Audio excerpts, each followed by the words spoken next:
그때 유명한 말이 있습니다. 그 미군 사령부에서 아군이 포위됐습니다. 큰일 났습니다라고 했더니 지금까지 중공군하고 싸울 때 가장 큰 고통은 적이 어디에 있는지 모른다는 것이다. 포위 당했으면 적이 어딘지 알 거 아니냐. 이제 아무 걱정이 없다. 아무데로나 공격하면 된다. 근데 농담처럼 이 말이 맞았습니다. 그리고 여기서 중요한 중공군의 약점을 찾아내게 됩니다. 중공군이 너무 많잖아요. 너무 많으니까 보급이 안 돼요. 보급이 와도 다 먹어치우는. 어마어마하게 와야 되기 때문에 중공군이 일주일 이상 전투를 못합니다. 그걸 알게 되니까 그때부터 이제 중공군이 오면은 이제 이게 지피지기예요. 아무리 무서워도 일단 4일만 버티고. 네, 얘들은 일주일 이상 못한다. 각 분야 최고의 전문가들을 모시고 그분들의 인사이트를 함께 나누는 시간이죠. 신과 함께 오늘은 밀떡들이 막 밀려오는 소리가 들립니다. 역사학자이시자 또 워낙 전쟁사 분야의 독보적인 분 아니겠습니까? 예. 네. 혹시 우리 이프로님은 전쟁 이런 거 별로 안 좋아하시는 것 같은데 느낌이 밀떡, 무기. 뭐 딱히 저는. 그 왜 여기 앉아 있습니까? 그래도 왜? 저는 이제 워낙 또 이 분야 최고의 전문가 임용한 우리 교수님 모시고 예. 이 손자병법 이번에 또 책도 내셨거든요. 또 관련돼서 또 이 손자병법으로 삼국지 인물들도 분석을 하신단 말이죠. 그러니까 사실은 손자병법과 삼국지를 많이 좋아하는 분들도 있지만 손자병법도 안 읽어봤고 솔직히 삼국지도 안 읽어봤다. 그러니까 어디 가서 뭐 아는 척도 못하겠고 그 얘기만 나오면 싫어하는 분들도 의외로 많아요. 그래요? 오늘은 그분들을 위해서 네. 내 평생 컴플렉스였던 이 손자병법과 삼국지에 대해서 그냥 속성으로 잠깐 배워서 어디 가서 살짝 아는 척하고 넘길 수 있는 그런 또 요령을 가르쳐드리는 시간이 될 것 같습니다. 오늘은 외면하지 마시고 여러분의 현실을 직시하시기 바랍니다. 자, 임용한 역사학자 모시겠습니다. 어서 오십시오. 네, 안녕하십니까. 네. 아유, 오랜만에 뵙습니다, 박사님. 안녕하세요. 네. 외모는 싸움을 별로 즐기지는 않으실 분 같은데. 손자도 싸움은 안 했습니다. 아니 원래 그리고 이 싸움 못하는 사람들이 남 싸우는 거 얘기를 좋아할 수 있습니다. 그럴 수 있겠네. 그렇잖아요. 그러네. 진짜 뭐 파이터들은 안 보지. 내가 싸우면 되는데. 그렇지. 네.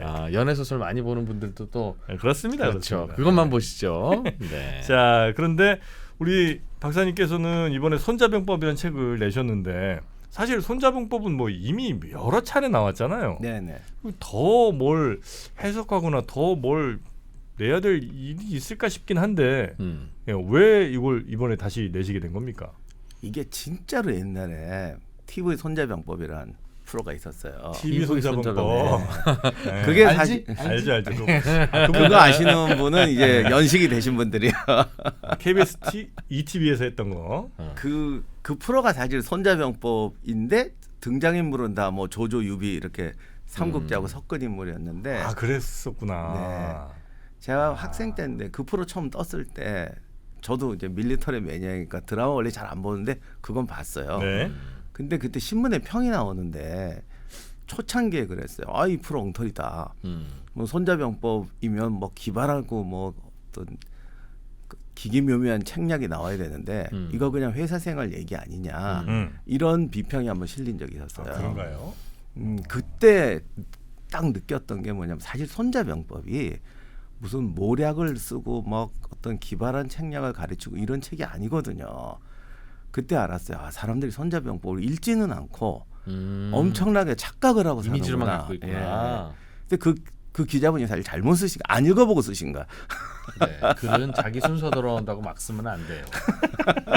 네, 써야 돼서 쓰는 거. 그런 글은 위험합니다. 네. 그래서 그때부터 사실은 생각을 했었어요. 근데 이게 오래 걸렸는데 손자병법이라는 책은 기본적으로 병서거든요. 네. 병서인데 고전들은 대부분 좀 함축적으로 쓰죠. 이렇게 자세하게 안 씁니다.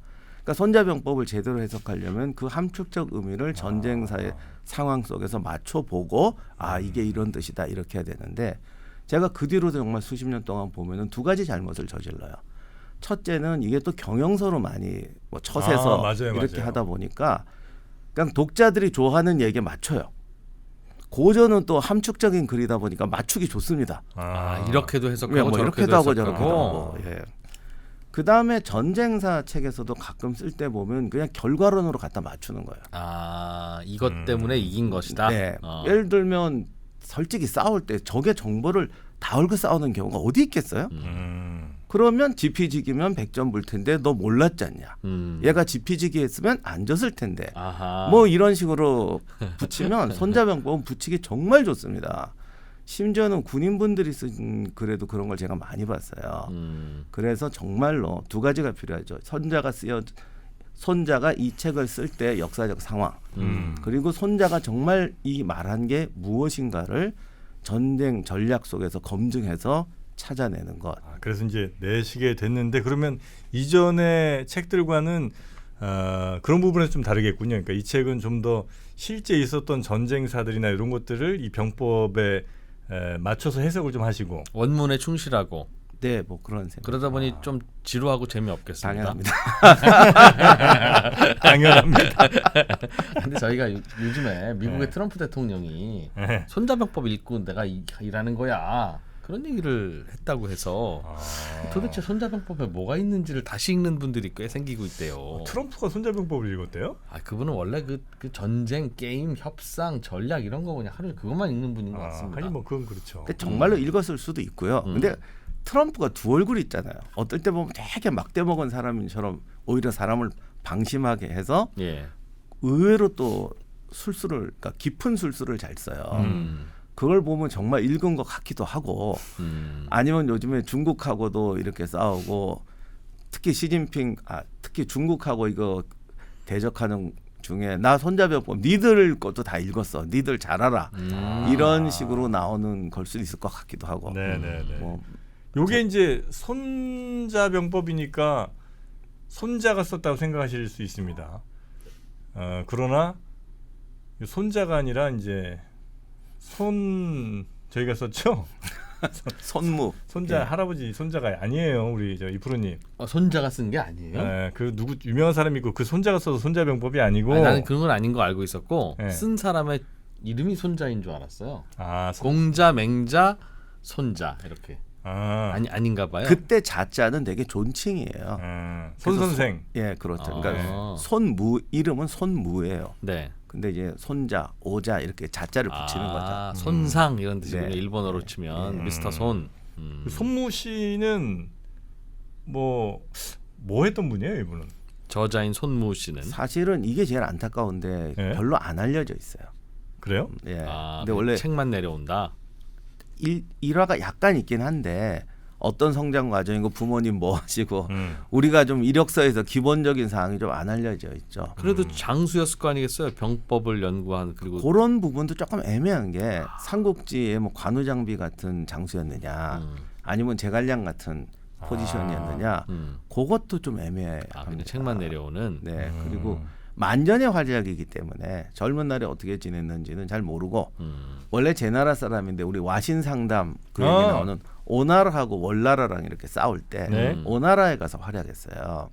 전쟁 컨설팅. 네. 그런데 그때에 이미 오왕 합녀가 당신 책 읽어봤어 뭐 이런 얘기 하거든요. 그러니까 제 나라에서 뭔가 책도 쓰고 뭘 했는데 오나라로 가게 되는데 그 내용을 잘 모르죠 우리가. 오나라에서 활약한 건 조금 알고. 그 5월이 혹시 5월 동주의 5월입니까? 예, 5월 동주. 그래요. 또 하나 또 나옵니다. 그럼 그 5월이 다시 오면 할 때 5월이겠습니까? 네. 이해가 안 돼, 그래서 이제 진짜. 제 나라 사람이고 제 나라에서 굉장히 병법에 대해서 연구를 많이 한 사람이나 실제로 막 무예가 뛰어나서 잘 싸웠던 사람인지 아니면 정말 그냥 병법 연구를 전략적으로 잘한 사람인지에 대한 하여튼 충분한 정보는 별로 없고 네. 예, 다만 이 손무라는 사람이 썼다는 것 정도만 제 나라 사람이라는 것 정도만 이제 이어지고 있는 것 같고요. 근데 왜 그렇게 유명해요 이 책이? 그 정도로 대단해요 내용이. 사실 요거는 이제 아까도 말씀드린 오해가 많죠. 이 유명하니까 와 여기 막 기발난 게 있나 보다 이렇게 생각하시는데 이 책이 정말 오래 가는 이유는 만약에 손자가 뭐 참호를 이렇게 팔아든가 뭐 전쟁할 땐 활을 이렇게 써라 이런 얘기를 썼다면 예. 요즘 어디다 써먹겠어요. 뭐 드론 날라다니고 헬기 날라다니는데 요즘은 당연히 안 써먹겠죠. 예전에는 많이 써먹었습니까? 맞습니다. 예. 근데 손자가 그런 얘기를 쓴 게 아니라는 거죠. 아, 원칙에 대한 얘기를 썼구나. 그렇죠. 그런 얘기를 썼으면 옛날에 묻혔을 텐데. 아, 야전 매뉴얼이 아니라 네. 자고로 전쟁할 때는 이런 마음가짐으로 해라 이런 이유가 많아요? 예, 그렇긴 한데 여기서 이제 가장 중요한 게 그 손자가 살았던 시대는 춘추 시대 말기예요. 이제 중국에서 전국 시대로 넘어가는데 춘추 시대에서 전국 시대로 넘어갈 때 우리가 요즘 생각하는 어떤 국가 간의 전쟁 또는 뭐 알렉산더나 나폴레옹이 제국을 만들기 위해서 싸우는 전쟁 이런 전쟁이 시작되는 거예요. 그 전에는 조금 전쟁이 그런 양상이 아니었어요. 이걸 굳이 제가 비유로 말씀드리자면 옛날 70년대 한 5명이 하는 오포상이 있어요. 그때 그러셨잖아요. 아버님 대표하시고 뭐 큰아들은 뭐 그렇지. 총무부장. 그렇지. 가족회사. 예, 근데 아무 상관 없잖아요. 뭐 말만 이렇게 인사부장 하지. 그러다 이 회사가 정말 커졌어요. 뭐 대기업이 됐어요. 그러면 총무부가 뭐 하는 데냐? 총무부, 인사부, 영어부 왜 이렇게 나누냐? 교통부는 경비부 이런 걸 왜 안 만드냐? 이런 고민이 필요하잖아요. 예. 그러면 이제 고민을 해야죠. 조직은 원리가 뭐냐? 뭐 경영? 전에는 뭐 그냥 만나서 뚝딱뚝딱 했는데 경영의 원리라는 게 뭐냐? 이런 고민을 하게 되는 때가 전쟁으로 치자면 춘추 시대에서 전국 시대로 넘어올 때. 아, 닥치고 그냥 싸우만 맞습니다. 하다가 네. 뭐 좀 체계적으로 해보자라는. 그렇죠. 그럴 고민이 때 이제 시작되던. 고민이 되는 거예요. 군대란 뭐냐? 사령관한테는 어떤 지위를 줘야 되느냐? 사실 5명이 할 때 뭐 회장, 부회장 한다고 부회장이 뭐 하냐, 뭐 총무부장이 뭐 하냐 이런 거 신경 안 쓰잖아요. 예. 근데 이제는 아닌 거죠. 아, 그 이제 바뀌는 시점에 나온 책이 요 책이고. 그렇죠. 손자는 미래 전쟁을 예상하고 군대란 이런 것이다. 아, 뭔가 전술이란 이런 것이다. 체계나 시스템이 처음 생길 무렵. 네. 그 전에는 그냥 장수가 자기 아이디어로 그렇습니다. 싸우고 그랬는데. 그 여기서 그러면 내주는 그런 아이디어 내진 메시지는 주로 뭐 있습니까? 이제 우리가 아는 거는 뭐 저 뭐죠 그 36개다 뭐 이런 거 아니면 뭐 적을 알고 나를 알면 백전불태다. 지피지기. 예. 이런 거 정도는 저희가 아는 것 같습니다만 그 말고 다른 거는 뭐 있습니까? 사실 그런 얘기는 조금 단어들이 어려우니까 잘 안 쓰죠. 뭐 심입, 즉전, 뭐 분진, 합격 여러 가지 용어들이 있는데 네. 조금 우리가 일상적으로 아는 용어는 딱 들어서 생각하기 좋은 거예요. 예를 들면 지피 지키면 백전불태다. 적을 알고 나를 알면 뭐 절대 싸워서 안 진다. 뭐 이런 얘기인데 뭐 말이야 바른 말이지 알면 다 안 지겠죠. 그렇지, 다 당연한 거지 어찌 보면. 그러니까 많은 분들이 그냥 이 얘기를 적의 정보를 알아라, 뭐 적의 의도를 알아라 이런 식으로 얘기하는 거예요. 근데 이거는 손자병법 안 배워도 싸우는 사람은 다 그러려고 하죠. 전반적으로 책을 쓰시다가 좀 스트레스를 많이 받으시는 모양입니다. 그런데 손자가 원래 이런 얘기를 했던 것은 이런 말을 하려고 했던 게 아니라 우리가 예를 들면 정복 전쟁을 하러 가요. 그러면 삼국지에도 그게 나오지만 조조가 북방에서 말 타는 애들을 써서 성공을 많이 했습니다. 네. 근데 얘들을 데리고 이제 오나라에 가서 물 늪지에서 싸우는 거예요. 야, 그러면 여기서 이제 우리는 어떻게 싸워야 되느냐? 적은 이렇게 나올 때 우리가 옛날 전술로 썼을 때는 늪지를 말이 이렇게 달릴 수 있겠느냐? 그렇다면 이 벌판에서 싸웠던 애들 늪지에서 어떻게 싸워야겠느냐? 이런 거를 찾아내야 된다라는 걸 이제 손자는 말하고 있는 거예요. 아, 그럼 그런 어떤 뭐 그런 지형이나 이런 거에 따른 전략도 있기는 있어요. 있긴 있어요. 아, 그래요. 근데 그게 요렇게 하라가 아니고 네. 요런 기준으로 한다는 걸 너희가 생각해 봐라. 알아야 된다. 네. 왜냐하면 이게 실제 전쟁을 하다 보면요, 이게 총알 날라오고 죽고 사는 거 아닙니까? 그러면 장군들도 의외로 그런 실수 많이 하는데요. 내가 사령관이면 오늘 전선에서 3만 명이 죽을 수도 있어요. 아, 그렇지. 벌판에 시체로 덮이는 겁니다. 어떤 장군이 그게 마음이 편하겠습니까? 그러면 어떤 전쟁의 큰 원칙은 잊어버리고 야, 이거 어떻게 하는 게 좋겠냐, 매복을 할까 막 이렇게 고민하다가 전투를 망치는 경우가 되게 많습니다. 그때는 사실 원론적으로 얘기해 줘야 됩니다. 매복이 뭐냐? 우리가 오늘 이거 왜 싸우느냐? 우리가 오늘 쓸 수 있는 자원과 병력 희생수는 어느 정도냐? 이런 원칙을 생각해야 되는데 실제로 전투하다 보면 정신 없잖아요. 죽고 살고. 네. 그럼 이런 걸 다 무시하는 거야. 야, 쓸데없는 소리 하지 말고 얘들 어디 있는지 적이 어디 있는지 찾아와. 이러다가 전투를 망치는 게 굉장히 많아요. 그래서 진짜 명장들은 전날 손자병법의 원칙들을 항상 대내입니다. 그 원칙들이 그래서 이제 중요하고 네.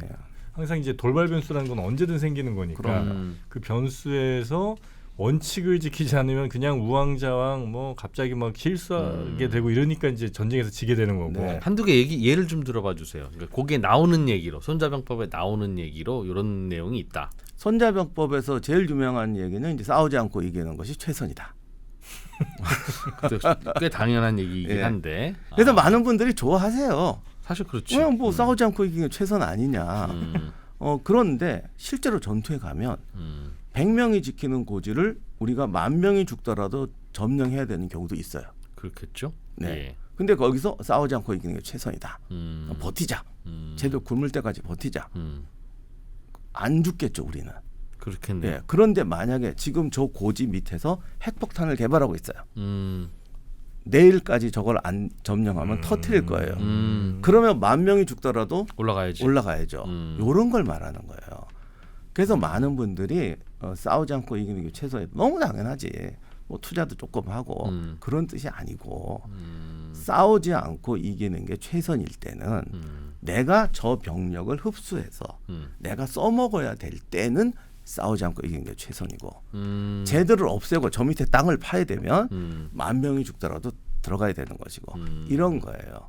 그래서 항상 당신이 하고자 하는 목적, 상황을 보고 이렇게 해야 된다라고 손자는 가르친 거죠. 그래서 손자는 우리가 지금 이런 전쟁을 하기 때문에 지금 이 상황에서는 싸우지 않고 이기는 게 최선이다라고 한 건데 사람들이 그 상황은 안 보고 들으면 괜찮지 않습니까? 그래, 돈 안 들고 돈 버는 게 최고지 이렇게 받아들이는 거죠. 그래서 사람들은 그냥 일단 뭐 고전이다 보니까 워낙 해석의 여지도 많고 또 그럴듯한 이제 문구들이 많다 보니까 그걸 이제 자기 편한 대로 해석해서 야 손자병법에 이런 얘기 있는데 야 싸우지 않고 이기는 게 최선 이렇게 이제 자꾸 얘기를 해버리는데 그게 모든 경우에 모든 상황이 통하는 게 절대 아니고 그럼요. 예, 그 해당되는 상황이 있는 거고 그걸 잘 판단하는 것도 역시 훌륭한 장군의 덕목일 수 있는 그게 사실은 제일 중요한 거예요. 네네 심입 즉전이라는 게 있어요. 네. 적진 깊이 들어가서 고립되면 병사들이 결사적으로 싸우지 않겠냐. 그런 뜻이에요. 예. 그런데 정말 깊이 집어넣으면 항복해버려요. 그렇지. 딱. 그러면 이게 손자 말이 틀린 게 아니냐 그러는데 사실 지휘관은 그걸 판단하는 거죠. 예를 들면 기병 50명을 보병을 휩쓸면서 집어넣었어요. 한 100m 집어넣으면은 죽기 살기로 싸워서 빠져나올 수도 있는데요. 10km 집어넣으면 그냥 항복해버릴 수도 있어요. 아, 그렇지. 기왕 적진에 들어왔는데 난 그럼 여기서 그냥 그렇죠. 그러니까 그거는 판단해야 돼요. 심입 즉전. 깊이 들어가면 잘 싸운 나를 믿는 게 아니라 깊이 들어가서 잘 싸우는 그거를 판단을 해야 되는 거예요. 적당하게. 아군 상태, 적군의 상태. 손자는 이걸 하라는 건데 다 많은 사람들이 그냥 이걸 듣고 들어가. 그러다 항복하면 내 탓이 아니라 손자가 틀렸네. 이런 식으로 하게 되는 겁니다. 그런 것들 하나하나 좀 생각을 해야 된다. 근데 지금 이제 제가 그 손자병법 뭐 인터넷에 있는 손자병법 명언 뭐 10가지 뭐 이런 거 많잖아요. 보니까 너무 당연한 얘기만 있어. 무리한 전투는 피하고 유리한 상황에서 싸우라. 맞아요. 당연한 거 아니에요? 예상치 못한 상황에 대비하라. 아니 이거 이거 뭐 배고프면 밥 먹으라지. 적의 결점을 찾아 공격하라. 전쟁에선 빠르고 적극적인 행동이 필요하다. 무장을 갖추어 도덕을 세우고 군사를 통해 국가를 통일한다. 적의 심리를 읽어 승리한다. 이 뭐야 이게? 그러니까 이게 그냥 누가 위에서 쓰라고 해서 그냥 대충 이틀 밤에 쓴 것 같은데? 그렇게 하기 때문에 이제 손자병법을 어떤 분은 좋아하고 어떤 분은 믿었다가 망하는 건데 그거 다 굉장히 중요한 기술이에요. 제가 아까 전쟁사 사례 속에서 찾아야 된다고 그랬잖아요. 네네네. 유리한 조건에서 싸워야 된다. 모든 군이 다 합니다. 근데 실제로 싸우면 유리한 조건에서 싸워야 된다 잊어버립니다. 보통 이렇게 해요. 적군이 세고 우리는 약하다. 그럼 어떡할까? 그럼 수비를 하자. 고지로 올라가 수비를 하자. 이렇게 한다는 거죠. 그렇겠죠. 예, 한국 전쟁 때 중공군이 막 밀고 내려올 때요. 미군도 그때 공황 상태에 빠졌어요. 이런 걸 해본 적이 없는 거예요. 왜요? 왜 중공군이 뭐 특별히 너무 많으니까. 워낙 숫자로 밀고. 아, 근데 사실 숫자로만 밀은 게 아니라 전술적으로도 굉장히 우수했는데 일단 싸울 때 그 숫자로 미는 자체가 엄청나게 공포스러웠어요. 그 밤에 하얀 눈이 덮인 데서 중공군이 오는데 눈이 있는 데는 하얗고 사람이 있는 데는 까만 거예요. 예. 근데 갑자기 하얗던 산이 까맣게 변해버려요. 얼마나 많은지. 오. 그러면 이제 포를 쏜단 말이에요. 미군은. 네. 제일 큰 게 155mm잖아요. 한 50m 정도 구멍이 생기거든요. 그러면 이제 펑 터지면 어두우니까 아무것도 안 보이니까 까맣던데 하얀 이게 원이 생긴대요. 그리고 바로 메꿔진대. 또 다시 사람이 들어와서. 예, 그러니까 만화로 봐도 저렇게 하얀 점이 뻥 생겼다 메꿔지고 하얀 점이 뻥 생겼다 메꿔지니까 와. 이 보는 병사들 입장에서 보는 공포감은 상상을 초월하고 그때 살아난 병사들은 다시는 안 싸우려고요. 그 공포스러웠다는. 네. 이렇게 되니까 미군 사령부에서도 후퇴합시다. 그때 한국 버리고 그냥 후퇴합시다. 이런 주장하는 사람도 많았습니다. 그때 리츠웨이가 와가지고 부하들하고 얘기하다가 작전 계획을 내놔봐라 그랬더니 작전 계획이 뭐가 있습니까? 이 정도로 강하니까 우리는 후퇴해야 됩니다. 방어해야 됩니다. 후퇴해야 됩니다. 공격 계획을 내놔봐라. 아니 우리가 이렇게 약한데 무슨 공격을 합니까? 무조건 방어해야죠. 수적으로 너무 열세니까. 예. 그때 리츠웨이가 그 말을 하죠. 공격이냐 방어가 아니라 적의 약점을 찾아서 우리가 싸울 수 있는 유리한 방법을 찾아내야 될 거 아니냐. 그거 장군님이 좀 찾아보십시오. 우리는 잘 모르겠습니다. 근데 리츠웨이는 정말 찾았어요. 스스로. 네. 그러니까 그런 식의 유리하게 싸우라는 사실은 어떤 상황에서든지 가장 유리한 걸 찾아내려는 어떻게 노력이 싸웠어요 필요합니다. 당시에는? 리츠웨이라는 분은? 일단 그건 알았죠. 미군의 장점은 화력이다. 근데 인해 전술로 몰려드는가 화력도 소용없더라. 그렇다면은 차라리 우리가 들어가서 화력을 완전히 집중시킨 다음에 사방에서 몰려오는 애들을 화력으로 아예 제압하자라는 거죠.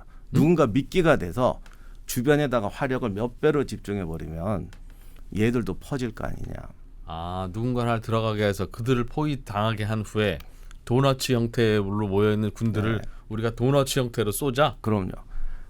지금 제가 인해 전술 말씀드리면 좀 오해하시는 분이 있는데 지금 중공군이 인해 전술만 한 게 아니에요. 눈앞에는 그렇게 보이는데 사실은 굉장히 뒤로 돌아와서 뒤로 치고 막 이런 걸 되게 잘했습니다. 그러니 뒤로 돌아오고 앞으로 돌아오는 걸 많이 당하는 거거든요. 사실은. 그들은 왜 그렇게 잘했어요? 중공군들은? 이 얘기가 좀 복잡하긴 한데 중공군 전술이 한국 지형에 너무 잘 맞아요. 왜 어떤 거였는데? 그러니까 중공군이 병력이 많은 건 맞는데 예. 아무리 개들이라고 해도 무조건 밀진 않아요. 예. 그래서 사실은 앞에다가 병력을 잔뜩 몰아놓고 뒤로 돌려요. 뒤로 돌려서 뒤를 공격하려고 도로를 끊고 포병 같은 걸 장악을 해버립니다. 그리고 앞에서 병력으로 확 밀어버리는 거예요. 포병을 장악한다는 게 우리의 포병을. 그렇죠. 상대의 포병은 뒤에 있으니까 포병이나 보급로를 장악해버려요. 뒤를 차단시키고. 그 다음에 병력으로 확 밀어버리면 중공군의 병력이 소진되기 전에 저쪽에 포병이나 화력이 먼저 떨어집니다. 보급이 안 오고 뒤에 포병이 죽었으니까. 그러면 얘들이 도망간단 말이에요. 예. 그때 이미 뒤로 들어가 있기 때문에 길에서 있다가 매복해서 다 잡아버리는 거예요. 중공군이 그때 사실은 뭐 일본이랑 막 전쟁하고 혹은 뭐 내전 안에서 하면서 실전이 좀 있었고. 그런데 한국은 이 협곡이 엄청 많아가지고 뒤로 돌아올 길이 너무 많은 거예요. 지형적으로 우리의 전술을 쓰기가 딱 좋아. 너무 좋아요. 중국 평원에서 뒤로 돌려면 한참 멀리 돌고 들키기도 쉬운데 우리는 골짜기니까 살짝만 뒤로 돌아도 모르는구나. 10,000명, 20,000명이 한 줄로 돌아요. 그리고 뒤로 돌아가서 언덕길, 고갯길을 장악해버리면 이쪽에 병력이 꽤 세도 글로 지나가야 되기 때문에 거기서 아주 몰살을 당합니다. 아이고. 자, 이렇게 되니까 리츠웨이 발상은 뭐냐면 미군이 가진 화력이라는 장점을 활용하려면 적이 분산돼서 뒤로 돌지 않게 해야 되죠. 아예 적한테 들어가서 포위 당해버리면 뒤로 돌고 말고가 없어요. 적들이 그냥 그냥 오는 애들 쏘면 된다 이거예요. 화력을 더 집중시켜서 오는 애들 쏘면 미끼도 된다. 몰래 들 테니까. 네. 그리고 미끼는 그럼 그냥 희생당하는 겁니까? 그건 아니고요. 들어가서 안에다가 포탄과 대포를 안에다가 같이 넣어버리는 거예요. 보통은 앞에다 두고 뒤에 여기 있어요. 포병이. 예. 그럼 뒤로 돌아서 얘를 잡는단 말이에요. 예. 포병이랑 같이 있는 거예요. 포병을 가운데 놓고 둥글게 적 한가운데 있는 거죠. 그리고 나서 360도로 포를 쏴요? 그렇습니다. 그리고 제공권이 있으니까. 제공권이 있으니까 공중 보급을 해주고. 그리고 어쨌든 이제 중공군은 뒤로 돌 수가 없어요. 무조건 정면으로 와야지. 기왕 니들이 뒤로 돌 거니까 우리가 그냥 포위 당할게 라는 거네요. 네, 그렇죠. 그리고 화력과 공중 제공권을 이용해서 쏜다. 그래서 그 대신 강한 화력으로. 네, 그때 유명한 말이 있습니다. 아군이 미군 사령부에서 아군이 포위됐습니다. 큰일 났습니다라고 했더니 지금까지 중공군하고 싸울 때 가장 큰 고통은 적이 어디에 있는지 모른다는 것이다. 포위 당했으면 적이 어딘지 알 거 아니냐. 이제 아무 걱정이 없다. 아무데로나 공격하면 된다. 근데 농담처럼 이 말이 맞았습니다. 그리고 여기서 중요한 중공군의 약점을 찾아내게 됩니다. 중공군이 너무 많잖아요. 너무 많으니까 보급이 안 돼요. 보급이 와도 다 먹어치우고 어마어마하게 와야 되기 때문에 중공군이 일주일 이상 전투를 못합니다. 그걸 알게 되니까 그때부터 이제 중공군이 오면은 이제 아는 이게 지피직이에요. 아무리 무서워도 일단 4일만 버티고 얘들은 일주일 이상 못한다. 그런 식으로 되니까 싸우는 방법을 찾아내게 되고 다시 공격으로 나가게 되는 거죠. 그래서 그 유리한 데 싸우라. 당연한 거 아니냐? 실전에서는 그거 못 해요. 산으로 올라가라, 진지 속에 들어가라 이게 바쁘지. 네네네. 상황을 분석해서 유리한 걸 창출해낸다는 걸 못 합니다. 진짜 못 해요. 다시 한번 되새기는 용도로 쓰는 책이군요. 그러니까. 네, 그래서 항상 문제가 터졌을 때 무엇부터 사고해야 되는지, 무엇부터 체킹해야 되는지 이런 걸 알게 해주는 게 손자병법입니다. 그러면 그게 옛날에는 그냥 그 명심보감처럼 나라에 충성하고 부모에 효도해야지, 그렇지? 이런 용도였다고 생각도 들고 지금은 현대에는 더욱더 유용하지 않겠군요. 더더욱 유용하지요. 왜냐하면 현대에서도 어차피 전략을 짜거나 고민할 때는 이런 사고가 필요하거든요. 스티븐 잡스 덕에 한국의 인문학 열풍이 불었어요. 예. 스티븐 잡스가 했던 얘기가 이거예요. 제가 주식 비유를 들자면 주식에 유명한 얘기가 있지 않습니까? 계란을 한 바구니에 담지 마라. 네. 기회가 왔을 때 집중으로 투자해라. 이거 전쟁이랑 똑같거든요. 근데 중요한 건 어떨 때는 한 바구니에 담았다가 망하고 어떨 때는 한 바구니에 안 담았다가 실패해요. 예. 결국 중요한 거는 계란을 한 바구니에 안 담아야 돼서 좋을 때가 언제냐. 그렇지. 그거지. 맞아요. 몰빵해야 될 때가 언제냐를 찾아내는 기술이에요. 이거를 하기 위해서 인문학을 해서 사고력을 키워야 된다라는 통찰력을 키워야 된다는 거였는데 사실은 손자의 이 너무 뻔해 보이는 것 같은 이 얘기를 이해하고 실전에서 훈련해서 통찰력을 키워야 된다는 얘기였는데 우리가 인문학 강좌 하랬더니 갑자기 칸트가 어쩌고 그냥 인문학 배우는 거야. 아까 말씀드린 거 명심보감 외우고. 그니 기업에서 하다 보니까 이거 왜 하지? 손자병법도 그런 뜻을 알아서 실전에서 계속 훈련을 하면서 결국은 산으로 가야 될 때와 바다로 가야 될 때를 찾는 능력을 키워야 되는데 그냥 뻔한 거 외우는 거야. 유리한 조건에 싸워야 된다. 지피지기 해야 된다. 오케이. 듣다 보니 이거 어디다 써먹습니까? 이렇게 되는 겁니다. 그래서 진짜 인문학 교육, 손자병법의 진짜 중요한 가치는 그런 원칙을 현대 상황에서 계속 적용하는 거죠. 그러면 공중 강습을 하든 드론을 사용하든 핵폭탄을 사용하든 손자가 주는 원칙의 가치, 우리가 그것을 새겨서 통찰로 적용하는 능력은 계속 필요해지고 어떻게 보면 더 중요해지는 겁니다. 아니 그러면 아까 이제 그 삼국지의 인물들을 또 여기에 그 손자병법으로 한번 이제 해석을 해주신다고 했잖아요. 그러면 거기에서 좀 해석해서 괜찮을 만한 사람은 어떤 사람들 위주로 좀 해주십니까? 사실 제가 사례를 굳이 들자면 조조가 제일 좋긴 좋습니다. 조조요. 왜냐하면 손자가 썼던 원리를 현실에 가장 잘 적용했던 사람은 조조였던 것 같아요. 눈에 띄게. 예를 들면 손자병법에서 사람들을 제일 괴롭혔던 문구 중에 하나가 속공을 해야 된다. 속공? 예, 만전지책 뭐 지구전 이거 하지 말고 네. 속공을 해야 된다.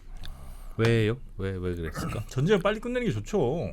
아 그것도 사실은 이제 여러 가지 의미가 있는데 많은 사람들이 그것만 보는 거예요. 그러면 야 지구전은 안 좋은 거냐, 하지 말라는 거냐 그런데 손자가 속공을 해야 된다고 했을 때는 이유가 있었어요. 그러니까 여러 세력들이 싸우고 있단 말이에요 지금. 그럼 통일을 하려면 이 여러 세력들을 빨리 내가 병합을 해서 내 편으로 만들어야 돼요. 근데 지구전을 하다 보면은 내가 얻는 것보다 잃는 게 더 많아요.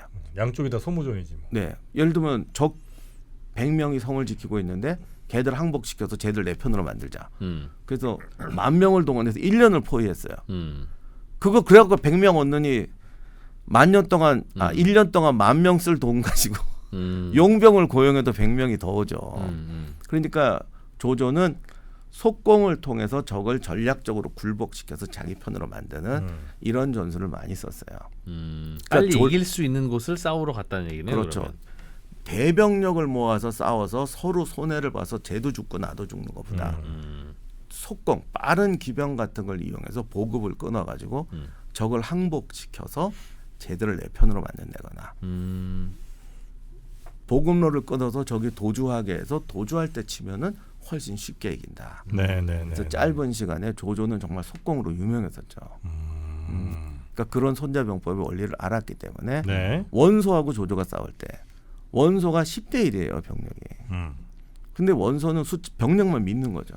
그러니 왼쪽, 오른쪽, 중앙 병력을 똑같이 배치하고 이렇게 가자 예. 할 때 조조는 빠른 기병을 가지고 이리 치고 저리 치면서 각계격파를 해버립니다. 그래서 10대 1의 싸움을 조조가 이겨버려요. 조조가 아주 뛰어났군요. 예, 그런 점에서 뛰어났죠. 더욱이 조조는 그때 주변에 6, 7명이 다 조조를 노려요. 원소는 땅이 좋은 게 뒤에 적이 없어요. 옆에도 적이 없어요. 10배의 병력을 그냥 밀고 내려가면 돼요. 예. 근데 조조는 사방에 6명, 7명의 라이벌들한테 포위되어 있어요. 다른 나라들한테. 그렇죠. 예. 예. 그러니 병력도 10대 1인데 원소랑 오래 싸우다 보면 옆에서 치고 들어오잖아요. 예. 그러면 이건 절대적으로 불리하니까. 그래서 빨리 싸워야 되는데. 그렇죠. 절대적으로 속공을 통해서 이리 치고 저리 치면서 상대가 쳐들어올 틈도 안 주고 빨리 끝내면서 원소를 제압해요. 갖고 있는 병사를 어느 한 곳으로 몰았다. 그렇습니다. 그런 얘기죠. 그래서 원소가 진짜 이길 수 있는 방법은 차라리 원소는 지구전을 하라고 그랬어요. 참모가 조조는 어차피 사방에 적이 있기 때문에 오래 못 싸운다. 그러니까 쟤를 그렇게 뺑글뺑글 돌리면 소모시키고 우리는 그냥 2년만 참읍시다. 그게 현대 스트리트 파이터들도 17대 1로 붙어도 나는 한 놈만 팬다. 예. 그게 그거잖아요. 그런 식이죠. 그러면 나머지 16명이 못 와요. 그러니까. 그래서 원소복은 되려 지구전을 하라고 그랬는데 이 원소라는 사람이 아까 말씀드린 좀 원리는 모르고 현상에 집착하는 사람이에요. 그러니까 지구전, 속전, 속결하라고 할 때는 또 지구전하고 또 지구전 하자고 그랬더니 또 그땐 좀 약간 자존심이 상했나 봐. 누가 또 뭐라 그럴 거 아니에요. 야, 넌 병력이 10배나 많은 애가 뭔 이렇게 시간을 끄니.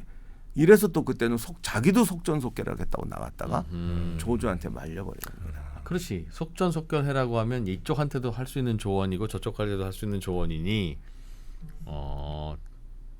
그러네요. 아니 그래 다수하게 정석으로 공부해도 합격하는 애는 10%야. 이건 뭐겠어? 그러니까 실제 삼국지 뭐 역사에서 어떤지 모르겠는데 또 삼국지연이 이걸로 보면 그 제갈량이 또 조조 맨날 괴롭히잖아요. 네. 이 제갈량의 어떤 뭐 병법이랄까 제갈량의 지략은 조조의 것을 좀 넘어서는 것처럼 보이긴 하는데 그건 이제 좀 소설이라 그런가요? 사실은 소설인 것도 있고요. 네. 나중에 이제 사실 제갈량하고 조조가 직접 붙은 적은 없고 나중에 이제 촉에 들어간 다음에는 조비하고 조조 후손들하고 싸우게 되는데 네. 적벽에서 제갈량이 조조를 우롱하는 것 같은 경우는 소설이고 네. 사실은 조조가 자기 한계에 넘어갑니다. 제가 지금까지 조조가 잘 써먹은 것만 얘기를 했는데 네네네. 사람이 전쟁터에서 이제 막 싸우다 보면 뭐 마지막 순간 이럴 때 있잖아요. 조그만 점령하면 돼. 이럴 때는 자기 유리한 대로 생각하게 되는 경우가 굉장히 많습니다. 그걸 확증 편향이라고 하는데 안 올 거야. 예, 조조가 여기에 걸려버려요. 그 유명한 황계의 고육책, 그 적벽에서 오나라 군대가 화공으로 조조의 함대를 이제 불태워버리잖아요. 그때 황계가 가짜 항복서를 보냅니다. 몇 월 며칠 날 자기가 함대를 이끌고 항복하러 올 테니까 그 진문을 열어다오라고 얘기를 합니다. 세상에 어느 바보가 일단 들어온 다음에 어떻게 하는 거지. 내가 항복하러 온다고 진문을 열어요. 더욱이 조조 같은 사람이 천하의 바보짓을 하거든요. 근데 열어줘요? 열어줍니다. 그 소설에 보면 고육책이라고 그래가지고 네. 조조가 안 믿을 거라 그래서 왜 황제가 막 송관하고 싸워서 막 채찍질 당하고 이래서 그래서 분노해서 조조한테 투항하겠다고 하니까 조조가 믿는 거로 나오잖아요. 네네. 이거는 소설에서도 너무 어이가 없어가지고 이게 역사인데 이걸 쓰면 소설에서 사람들이 믿겠어요? 야 이거 뭐 조조 이렇게 바보냐? 지금까지 알던 사람하고 너무 다르지 않느냐? 그래서 작가 그걸 집어넣은 거예요. 근데 실제로는 조조가 그냥 믿었어요. 아 그래요? 네. 이게 왜 이렇게 되냐면 네. 그 천하의 똑똑한 애도 손자병법 달달 외우는 애도 마지막 순간에 너무 큰 게 오니까 믿어버리는 거예요. 사기 칠 때도 그렇지 않습니까? 내가 당신한테 10만 원 줄게요 그러면 되려 안 믿는 당신 나 알지도 못하는데 10만 원 왜 주냐 그러면 정말 1조 원을 준다 이러면 믿는 경우가 있습니다. 왜냐면 너무 크니까. 맞아요.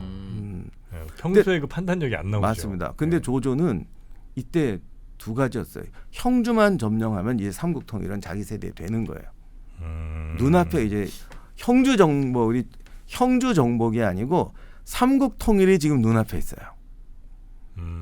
그런데 형주를 점령할 때 또 하나 중요한 포인트가 있습니다. 아까 제가 왜 요동에서 벌판에서 싸우던 애들이 네네네. 늪지에 가서 어떻게 싸우느냐. 어떻게 하면 되겠어요? 벌판에서 싸운 애들이 늪지를 가면 어떻게 하면 되겠느냐. 네. 아까 손자병법에 답이 있습니다. 아까 하신 얘기 중에. 늪지에 맞춰서 싸워야죠. 뭐 지형을 잘 이용해서. 네. 근데 그 쉽지가 않고 시간 오래 걸리거든요. 오리발이라도 네. 달고 싸워야 되나? 가장 좋은 아까 말씀 나왔는데 싸우지 않고 이긴다. 오나라 군대를 자기 거로 흡수해 버리면 돼요. 그런데 형주를 점령하고 이제 나머지 강남을 정복하려면 형주의 군대를 흡수해 버리면 됩니다. 그래서 네네. 조조는 형주를 먹는 동시에 싸우지 않고 이기는 게 최선의 목표였어요. 근데 황계가 함대를 데리고 투항하겠다는 거예요. 그러니 이게 의심할 수가 없는 거예요. 본인이 의심이 안 생기는 왜 너무 원하던 게 들어오니까. 그렇죠. 자 그런데 여기서 황계한테 안 돼. 내가 널 어떻게 믿어? 저기 문 못 열어주고 네가 저쪽에서 무장 해제하고 들어와. 이렇게 하면은 들어오는 황계 함대 애들이 나를 위해서 목숨을 걸고 싸우겠냐고요. 그러니까 이게 뭐 아니면 돈데 황계 함대가 온다면 얘를 받아들여서 이제 내가 남쪽 지방 정복하고 삼국통일 완성하는 건 2년이면 됩니다. 그런데 여기서 황계 군대를 죽여버리면 이게 언제 될지 모르고요. 죽이는 게 아니라 무장 해제하고 들어오라는. 무장 해제하고 들어오면 더 위험한데요. 얘들한테 굴욕을 주면 언제 배신할지 몰라요. 그런 거예요? 네. 아니 항복하고 가면 당연한 절차지. 그게 진짜 어렵습니다. 군대가 저기 항복해 올 때 무기를 든 채로 받아줘서 우리 편으로 받아주면은 네. 얘들이 야 정말 얘들은 나를 믿어주는구나라고 해서 그게 용감한 부대로 일종의 싸울 절차구나, 수도 있고요. 그게. 예. 아니면 그게 위장이면 반란을 일으켜 나를 죽이겠죠. 당연히. 예. 좀 그게 위험하니까 일단 포로 수용소로 가라. 그렇지. 그리고 니들 검사해서 좀 마음에 들면 써줄게. 사실 무장 해제하고 들어온 다음에 무기를 그래 이제부터 너 나를 위해서 잘 싸울 거야 하고 주는 것도 똑같은 의미네요. 그렇죠. 그런데 포로 수용소 넣었다 뺐어요. 자 그러면 아까 심입 직전 그랬잖아요. 너희들이 돌격해서 앞으로 가라. 자 이 부대가 쟤 우리 안 믿는데 싸우다가 통 큰 장수가 아니라고 생각하는구나. 분리하면 우리 버리고 도망가겠지. 다른 나라에 항복한 군대들이 진심으로 항복한 애들도 늘 불안한 게 그겁니다. 얘가 우리를 소모품으로 쓰지 않을까. 그렇지. 그래도 2차 대전 때도 항복한 애들이 내가 당신 편에서 싸우겠어라고 해도요 못 믿어요. 또 가서 적이랑 중요한 전투에서 적이랑 내통하면 어떡하냐. 네. 그러니까 그냥 지뢰밭에다 넣어서 지뢰나 하게 하는 거예요. 또 제대로 못 써먹는 네. 거구나. 근데 그러다가 미안하다. 너 이제 앞으로 우리가 너 믿을게. 지뢰를 너무 성실히 제거해. 너 믿을게. 그래서 우리가 써도요. 걔들 머릿속에 딱 남아 있어요. 우리 지뢰밭으로 보냈었지. 네. 그러면 지뢰밭이 아니라 어디 총알바지로 내보내는 거겠지. 이러면 이 군대 못 씁니다. 그렇겠네. 그래서 조조가 아마 사실은 밤에 굉장히 고민했을 거예요. 그냥 이거 어떻게 이 모험이구나 그런 예, 게. 근데 이 모험 앞에 그 결과가 너무 크니까 천하의 그래. 조조도 항복이라는 게 그런 게 있었구나. 그래서 여기 네, 믿음에 리스키하네. 기대지 말고 실제적인 조치를 하라는 말이 정말 뻔하고 평범한 얘기 같지만 이게 실전에 가보면 그렇겠네. 정말 고민스러운 거죠. 이게 다 승부를 자기의 운명을 바꾸거든요. 그렇지. 요즘 이제 기업 M&A 같은 거 할 때도 그럼 그죠? 그렇지. 예, 어디 인수할 때 그 당하는 입장에서는 마치 우리가 그냥 전쟁 프로 된 것 같은 그런 느낌 받을 수도 있잖아요. 그렇죠. 기분 안 좋지. 얘네가 언제 또 우리 자를지도 모르겠고 쟤네들은 저 진골 성골인 것 같고 우리는 그냥 아닌 것 같고. 아닌 것 같고. 그다음 날부터 잡코리아 들어가서 이제 일자리를 찾고 있어. 일 안 하고. 그래서 이 부분에 대해서 손자가 더 리얼하게 쓴 게 있어요. 네. 적을 잘 조종할 줄 아는 사람은 적이 유혹될 만한 형태를 보여주어서 적이 그것을 따르게 만든다. 아까 말씀하신 대로. 아니 그럼 우리 박사님 보실 때는 삼국지에 참 많은 인물들이 등장하는데 그 중에 진짜 너무 매력 있다. 이 사람은 만약에 내가 삼국지 그 시절로 돌아가면 꼭 한번 내가 만나고 싶다는 사람 누구 있으세요? 좀 죄송한 얘기인데 주인공들이 다 매력이 있어요.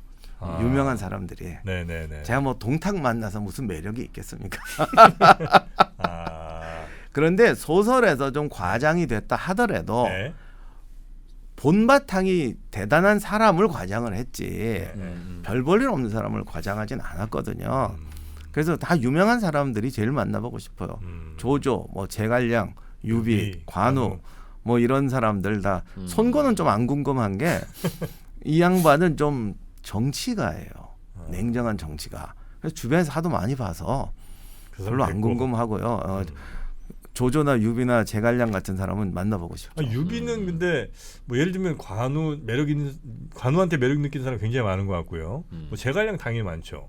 조조도 꽤 있는 것 같은데 유비야말로 참 답답하고. 네, 맞습니다. 이 양반은 도대체 정말 동생들 잘 만나서 뭐 그래. 그냥 동생들 잘 만나서 그냥 괜히 성공하는 사람이 주변에도 좀 있어. 그런 것 같은데 이 사람은 뭔 매력이 있으세요? 유비가 소설이나 나중 역사에도 너무 그렇게 착한 사람, 덕장 이렇게 막 강조가 됐는데 눈물도 많고. 예, 그런데 사실 어떻게 그래갖고 그 당시에 그렇게 됐겠어요. 실제 유비는 두 가지 굉장한 장점이 있는데 일단 자기 목표를 세워서 가장 적절한 적절을 세워요. 예를 들면 유비는 삼국지 주인공에서 진짜 가진 거 없었거든요. 네. 정말 재산도 없고 사람도 없어요. 그러면 유비가 먼저 택한 거는 재산보다 사람을 얻자. 자, 그런데 내가 재산이 없는데 사람을 어떻게 얻느냐. 근데 가만히 보시면 유비는 정사에서도 유비를 배신하고 떠나간 사람이 거의 없어요.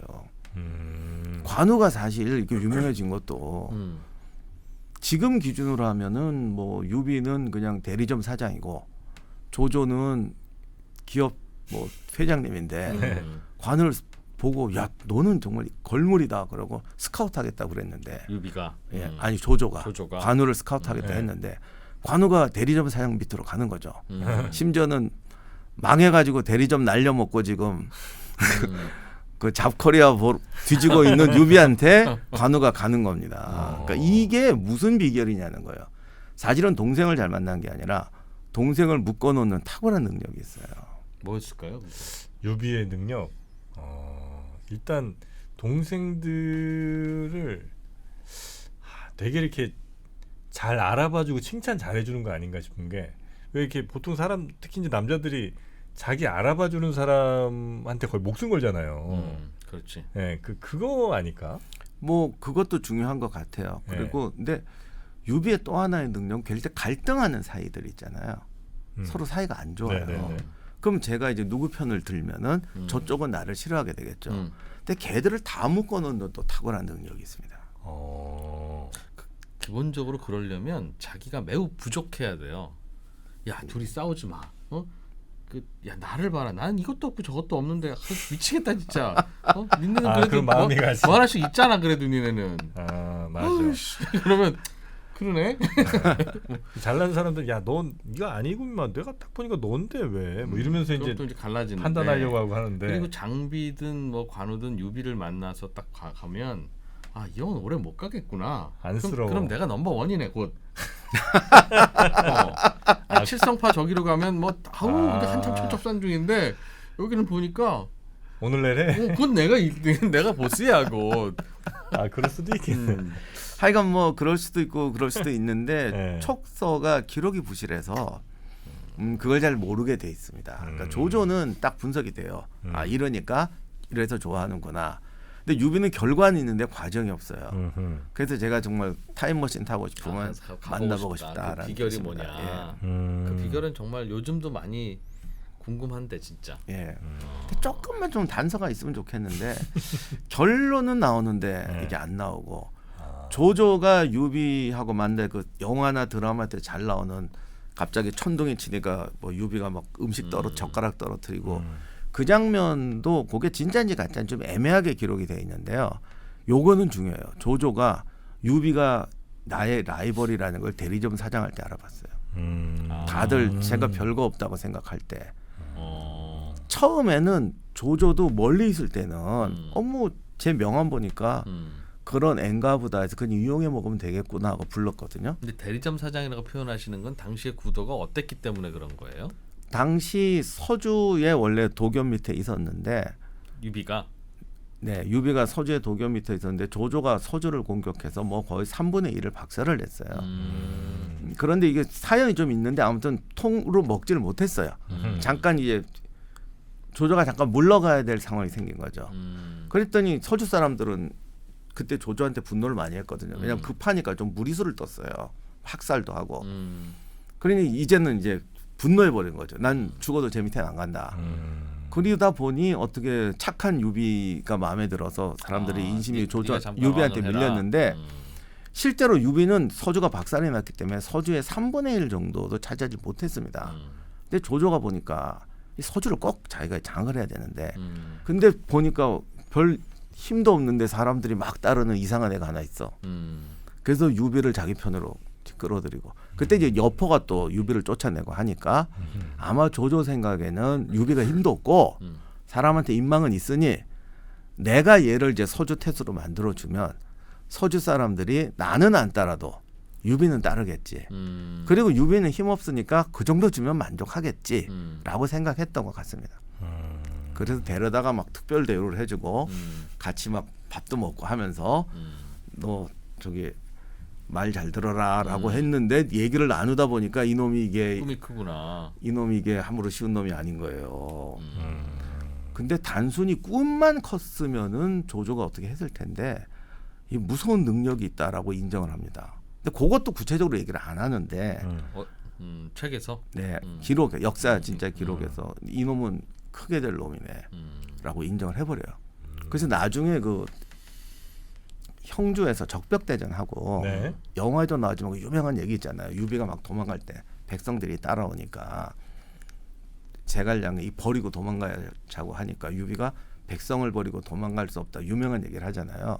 그때 왜 그랬냐면 소설에서는 오히려 그 얘기를 뺐는데요. 유비가 형주 자사도 아니고 지금 형주에서도 식객이었어요. 그런데 쟤는 위험한 놈이라고 조조가 이번 기회에 딴 놈은 못 잡아도 유비는 꼭 잡아야 된다. 그래서 유비를 잡는 특별 추격대를 편성해서 유비 추격을 시킵니다. 그러니까 이건 정말 인정한 거죠. 유비가 어느 날 성공해서 이제 기업을 가지고 조조하고 라이벌이 된 게 아니라 여전히 지금 대리점 말아먹고 도망다니고 있었는데 그럼에도 불구하고 조조는 쟤를 잡아라. 야, 그 뭐가 있을까? 조조도 알아본. 그래서 인터뷰가 좀 필요한데. 만나셔야 되겠네. 근데 일단 비전을 좀 잘 제시를 한 것 같아. 비전 제시를 잘하고 유비가 좀 뭔가 명분. 그러니까 어쨌든 그 아니, 밑에 망해가는 대리점에서 무슨 비전을 적겠어요. 정확하신 말씀이에요. 그 얘기도 나와요. 비전도 없었을 거야. 나 아무것도 없는데 니들 그냥- 왜 날 따라오니? 그냥 나 좀 도와줘 좀. 미치겠어. 죽겠어. 다 죽겠다야. 근데 따라가는 거예요. 제갈량도 따라오고 정말 신기하죠. 야, 쟤 내가 안 도우면 죽어 하는 느낌을 주는 리더. 그것도 나름의 요령입니다. 그게. 남자분들도 여자친구한테 그런 전략 하시는 분들이 있어요. 나 진짜 너 아니면 미치겠다. 그러니까 나 아니면 얘 어디 저 밥 벌어먹고 못 산다 이런 느낌 주면 그렇지. 평강공주 컴플렉스 걸린 여자분들 있지. 그거는 뭐 헤어나올 수가 없습니다. 우리 집사람이 저한테 꼭 그렇게 말하긴 합니다. 유비 스타일이시구나. 그렇지. 그래서 이런 매력들을 이 책에서 이렇게 좀 삼국지 인물들도 그리고 이제 여러 전쟁들도 이렇게 비교를 해주시는 거군요. 분석해주시고. 네. 재밌다. 그러면 이 책을 읽으실 때 독자분들이 이런 건 좀 안 까먹고 좀 보셨으면 좋겠다. 혹은 어떤 분들이 좀 많이 보셨으면 좋겠다는 게 좀 있습니까? 근데 이렇게 말씀드리면 네.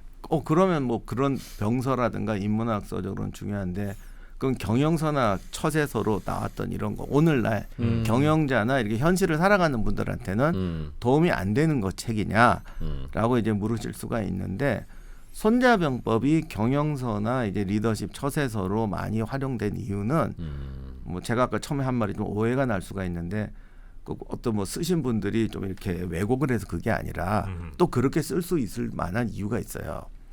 왜냐하면 많은 분들이 전쟁은 효율과 무관하다고 생각하거든요. 인해 전술을 해서라도 목표를 달성해야지라고 생각하는데 손자의 이 병법은 정복 전쟁을 전제로 한 거예요. 그러니까 내가 적하고 싸워서 이기는 게 문제가 아니라 적을 나라를 정복해서 그 나라의 인심 자원을 내 거로 만들어서 더 넓은 세상으로 나가는 이 전제하에 쓴 거예요. 네. 그러다 보니까 싸우지 않고 이기는 것이 최선의 이런 말도 했지만 전반적으로 관통하는 논리 중에 하나가 효율입니다. 이 전투 끝나고도 또 다음에 또 할 게 많으니까. 그럼요. 그리고 사실 현대전도 효율성이 굉장히 중요합니다. 그렇죠. 네. 그래서 우리가 2차 세계대전이나 1차 세계대전 이야기할 때 전술 얘기할 땐 독일군 얘기 많이 합니다. 뭐 전격전, 임무형 전술.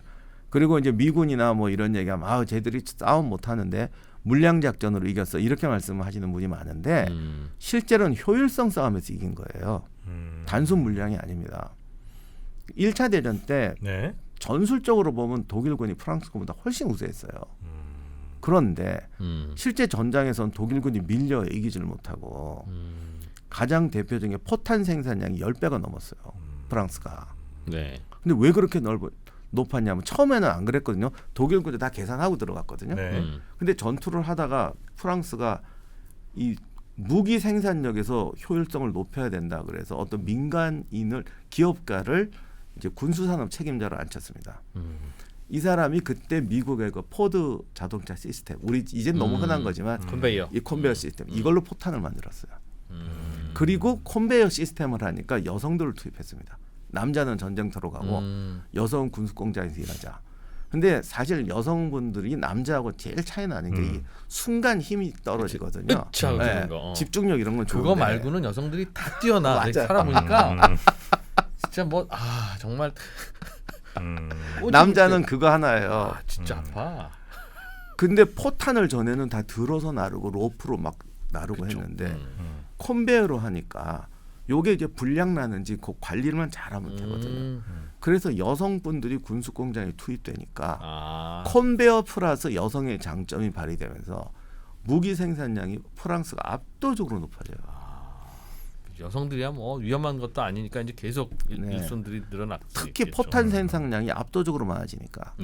당시 전쟁에 소대장, 중대장 했던 롬멜이 이놈 포탄만 아니면 우리가 저거 다 이길 수 있는데 너무 많다 포탄이. 롬멜이 정말 그때부터 탁월했거든요. 기발나게 써서 프랑스군 진지를 점령해도 포탄 떨어지면 그냥 나와야 돼요. 그래서 사실은 그 효율성 때문에 이긴 거예요. 그런데 손자는 이미 그거를 알고 국가 간의 정복 전쟁을 할 때는 효율이라는 게 중요하다. 그래서 우리가 그냥 한 줄 한 줄 보면은 참 상식 같지만 네. 그 상식을 꿰는 정신은 효율성이에요. 그러다 보니 오늘날 경영이라든가 뭐 리더십에서도 굉장히 중요한 거죠. 저한테 가끔 이렇게 질문하는 분들이 계세요. 뭐 직원이 뭐 우리가 이런 회사인데 직원이 이러이러할 때 이런 직원을 어떻게 다루는 게 좋겠습니까? 라고 물으시는 분이 있습니다. 그러면 제가 사실 그 직원을 어떻게 다뤄야 될지 구체적인 방법까지 말씀드릴 수가 없죠. 왜냐하면 상황이 다르니까. 그래서 저는 이렇게 말씀드려요. 그 직원한테 당신이 원하는 게 뭡니까? 무조건 시킨 대로 말만 잘해서 무조건 시킨 대로 하는 일만 잘해가지고 생산성을 높이는 게 목표입니까? 아니면 그 직원을 과장급으로 키우고 싶은 것인 겁니까? 아니면 그 직원이 뭐 건설 현장 같은 데 나가서 참 이렇게 좀 말 안 듣고 말도 안 통하는 사람들을 데리고 그들의 생산성을 높이기를 원하시는 겁니까? 이게 먼저 전제가 된 다음에 그 직원을 어떻게 다룰지를 생각해야죠. 네, 네, 무조건 내 직원이 말을 안 듣는데 어떻게 하면 얘를 말 들을 수 있게 하겠습니까? 내 직원이 불평불만이 엄청 많습니다. 그런데 이걸 어떻게 입을 닫게 하겠습니까? 불평불만도 똑같습니다. 시킨 일만 열심히 하게 만드는 게 목표라면 뭐 어떻게 해서 입을 닫게 해야죠. 근데 그 사람이 당신의 어떤 광고 기획자라든가 앞으로 아이디어를 쓸 사람이라면 불평불만을 더 키워줘야 돼요. 옛날 광고업계에 유명한 얘기가 있는데 엄청난 광고를 했다. 아마 제가 얘기해도 알 거예요. 그런 유명한 광고업계에 한 사람이 있어요. 다들 천재라고 그러는데 그 CEO 분은 뭐라고 그랬냐면 쟤 다루기 너무 힘들다. 말을 안 듣는 게 아니라 하도 이상한 아이디어를 많이 갖고 와가지고 말도 안 되는 아이디어를 갖고 오는데 그 중에서 골라가지고 하나 쓰는 거래요. 근데 그렇다고 해서 막 또 정말 속된 말로 야, 너 이제부터 쓸데없는 거 갖고 올 때마다 월급 깎는다. 쓸만한 걸 갖고 오란 말이야. 이렇게 해야 되겠습니까? 아니면 정말 말 안 되는 걸 갖고 오더라도 사장님이 머리가 깨지더라도 그 중에 하나 건져가지고 정말 회사 매출을 죽었다 살리는 정말 회사를 죽었다 살려 죽은 회사를 살렸거든요. 그게 낫겠어요. 그래서 그분은 오만 같으니 다 가져와봐. 내가 고민해서 찾아서 쓸게. 이런 식으로 했어요. 네, 네. 그러니까 이게 목적에 따라 달라지는 거예요. 효율성의 방법도. 손자병법은 이런 사고를 하게 해주는 책이에요. 그래서 네. 오늘날의 경영서라든가 처세, 리더십에도 사실은 유용한 책입니다. 다만 그거를 그냥 듣기 좋은 소리로 쓴 책들이 좀 있어서 문제가 되는 거거든요. 알겠습니다. 우리 이명환 박사님께서 이번에 그 손자병법이라는 책을 다시 우리에게 좀 알려주시는데 그 원래 그 손무가 생각했던 그 내용들 그리고 이제 그거를 우리가 실제에서 어떻게 하면 또 더 도움이 될 수 있게 해석할 수 있는지 그런 것들도 아마 책이 좀 많이 담아주신 것 같아서 뭐 그런 거 한번 네. 저희가 읽어보고 또 다양한 이야기들 또 여기 댓글이나 이런 데 같이 의견 그러게요. 나눠주시면 좋지 않을까 하는 생각이 좀 듭니다. 본문보다 해석이 굉장히 중요한 책이다라는 걸 새롭게 알았네요. 네. 여자의 마음은 갈대. 그냥 그렇게 써놓은 거야. 이걸 내가 어떻게 해석해야 되느냐? 거기에 따라서 정말 다양한 갈대 잘못하면 맞으면 아픕니다. 네. 야, 참 시대에 안 맞는 얘기 많이 하십니다. 자, 우리 이명환 박사님과 손자병법 이야기 이 정도로 오늘 마무리하고요. 오늘은 여기서 보내드리도록 하겠습니다. 이명환 박사님 대단히 고맙습니다. 네, 감사합니다. 고맙습니다. 미국에 계신 3프로TV 구독자 여러분, 요즘 한국 투자에 대한 관심이 부쩍 높아지셨죠? 주식부터 부동산까지 시장 전망과 유망 투자처를 한 번에 정리해드립니다. 김프로가 투자의 구루들과 직접 만나 결론 내린 올해의 투자 전략을 이야기하고요. 요즘 한국에서 가장 크게 상승한 K방산 기업의 미래, K방산의 명가, 한화그룹의 최영진 전무가 핵심 포인트를 짚어드립니다. 서울 부동산 어디 사야 하나 관심 많으시죠? 챗GPT가 인정한 한국 최고의 부동산 전문가 빠숑 김학렬이 속 시원히 해설해드립니다. 요즘 미국에서는 아틀랜타가 최고로 핫하다고 하죠. 알아주는 아틀랜타 부동산 전문가 김효지 대표가 미국 부동산은 언제 어떻게 사야 하는지를 알려드립니다. 트럼프 시대 확 바뀐 세금 정책 어떻게 해야 더 아낄 수 있을까요? 세금 법률 전문가 존 청이 확실한 솔루션을 알려드립니다. 이 모든 것이 완전 무료 선착순으로 진행합니다. 멀리서 찾아오신 분들을 김프로가 빈손으로 돌려보내진 않겠죠? 깜짝 현장 추첨 경품도 준비되어 있습니다. 매진되기 전 서둘러 신청하세요. 자세한 사항은 영상 하단 신청 링크를 참고해 주세요.